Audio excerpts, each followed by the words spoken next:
All right, this video is going to show you quickly how to get your Git token to set up your code review agent to run in your IDE with advanced code understanding. We need the Git token to be able to fully understand your code base. All right, so we're going to show you two for GitHub, GitLab, and Bitbucket.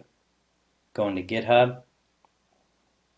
So what you're going to do is you're going to go to your profile picture, you're going to hit Settings,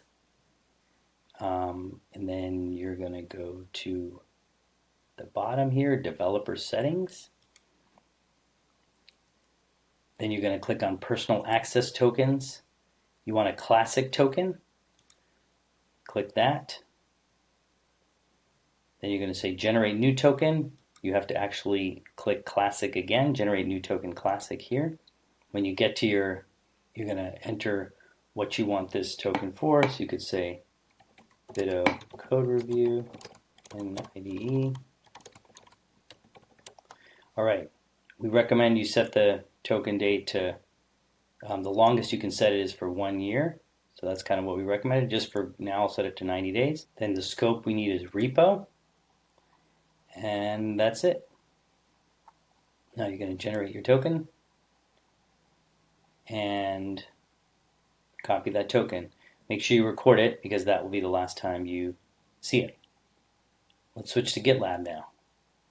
So for GitLab, you're going to go here. You're going to say you want to edit your profile. You go to Access Tokens here on the left. And then you want to say you want to add a new token.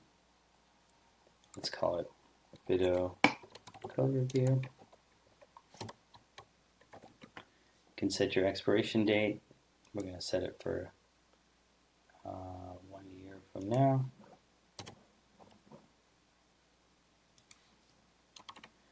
All right.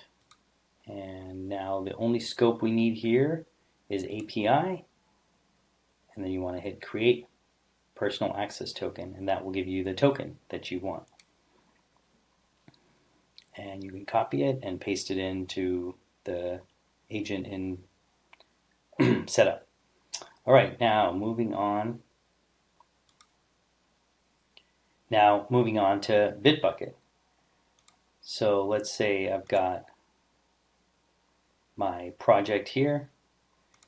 I can, for Bitbucket, for most users, you have to enable a token per repo. You can get that from your admin. If you're on the advanced plan, if you're on the advanced plan, you can get a token from your admin that will work across all repos.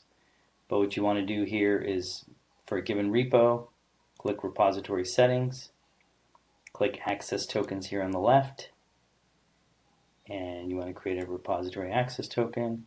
What we need here is pull requests, read and write. Sorry, we don't need write. That's what we need. All right. Last thing I want to just show you is we have a lot of documentation about this. You can go to docs.bito.ai, go to the AI Code Review Agent, click into Install Run using the Bito Cloud and prerequisites. And here we kind of show you the different, for GitHub, GitLab, and Bitbucket, what are the different properties needed. All right, thanks so much, and enjoy, and hope you enjoy the Code Review Agent in your IDE.